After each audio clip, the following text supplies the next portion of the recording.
Aujourd'hui, on reçoit le robot DaVinci X, qui est un robot de dernière génération qui permet d'accéder à tout un tas de technologies, de la fluorescence, l'imagerie reconstruction 3D intégrée, beaucoup d'innovations. Alors grâce à ce robot, nous pouvons réaliser tout type d'intervention en chirurgie thoracique, chirurgie pour cancer, des lobectomies, des segmentectomies, donc des résections d'épargne parenchymateuse, des chirurgies fonctionnelles pour les pathologies du diaphragme et tout un tas de tumeurs du médiastin de manière mini-invasive. Alors comme toute chirurgie mini-invasive, les patients ont moins mal. Et ce type d'outil nous permet de réaliser des chirurgies beaucoup plus complexes de manière mini-invasive sans réaliser de grandes ouvertures. Alors le robot DaVinci, c'est une nouvelle approche de la chirurgie. Ce qui va se passer sur l'hôpital d'Avignon, c'est d'abord la chirurgie colique et la chirurgie rectale. Dans un second temps, nous passerons à la chirurgie pancréatique et de la chirurgie hépatique. On fera également, je pense, dans les mois à venir, la chirurgie bariatrique, puisque c'est quand même un grand progrès pour les patients de pouvoir faire ce type de chirurgie avec le robot qui est une formidable machine de technique chirurgicale.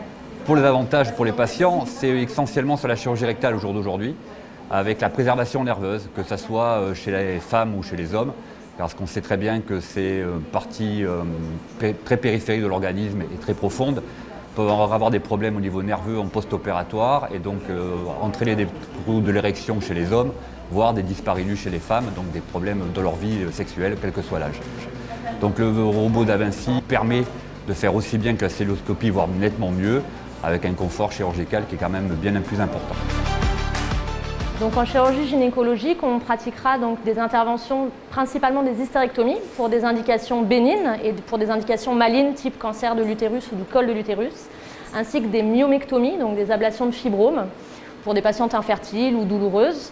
Et dans un second temps, on organisera aussi une pratique de reperméabilisation tubaire, c'est-à-dire pour des trompes bouchées sources d'infertilité, ainsi que de la chirurgie d'endométriose.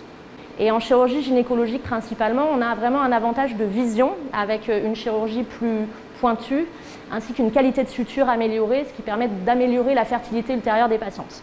Alors, comme pour toutes les spécialités chirurgicales, le robot il apporte un avantage de ne plus pratiquer ces chirurgies par chirurgie ouverte, donc par laparotomie, ce qui permet des cicatrices beaucoup moins importantes, beaucoup moins inesthétiques, et ainsi que moins de douleur, moins d'adhérence, moins de saignement et d'un temps de récupération plus court, donc des sorties plus précoces.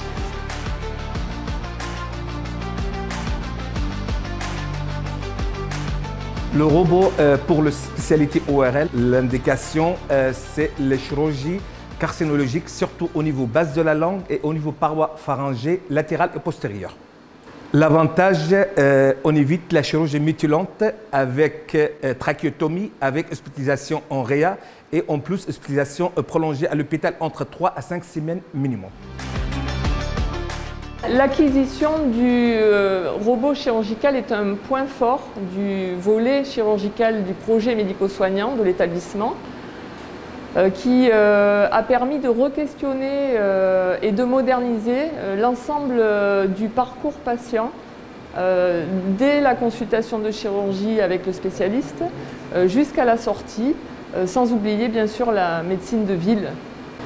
Alors concrètement, au niveau du bloc, l'arrivée du robot a permis de travailler avec les différents acteurs sur les éléments clés de fonctionnement du bloc opératoire, la planification opératoire, l'organisation des professionnels et tout ce qui tourne autour de l'organisation des stockages. Donc tout cela dans l'objectif d'améliorer et de répondre aux besoins de santé des patients du territoire.